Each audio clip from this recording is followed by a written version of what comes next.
I am very pleased to tell you about the newest cutting-edge hydrogen equipment 2025 from Japan's Smart Energy Week close to Tokyo. Not only hydrogen electrolyzers, but fuel cells were also to be seen at the trade fair. Beneath solar, battery, electric charging, and wind power innovations were shown. At the end of the video, I show you a wind turbine which works without wind, but first let's talk about hydrogen.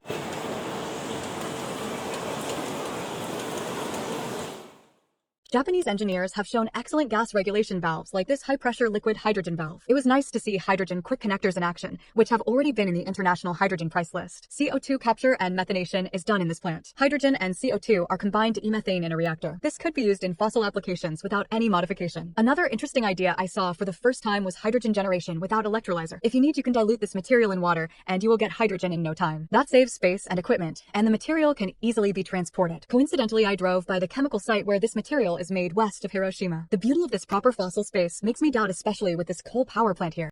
My personal favorite was an intelligent hydrogen system, including a powerful 15 kilowatts PM electrolyzer and a 2.5 kilowatts air-cooled fuel cell. It has been proven in Japan successfully. Even some German companies were presented to me with high-precision hydrogen pressure gauges. Lots of new contacts and inquiries for the international hydrogen price list were made to make individual hydrogen systems easy to design and estimate costs. One of the underestimated parts of the hydrogen value chain is hydrogen storage. Also, in this point, I was happy to see a moderate temperature metal hydride system called q-bic. In this low-pressure vessel with thermal management, the plastic balls represent metal powders that can absorb hydrogen without any compression.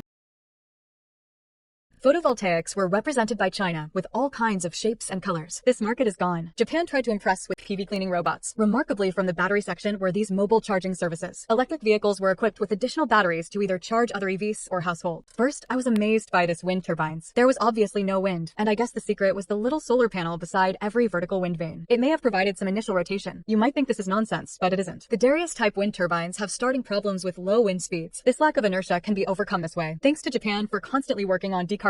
Because even Japan is leading in hydrogen technology, it just started his journey towards renewable energies. Since the nuclear accident in Fukushima, Japan increased regenerative energies significantly whilst still being a major fossil country. The amount of photovoltaics has risen significantly, and the ingenuity is so impressive. Japanese really don't fear the effort. That was it for this video. Next one is going to compare a Japanese hydrogen refueling station to a German one. So, subscribe if you don't want to miss out on that. Anyway, thanks a lot for watching.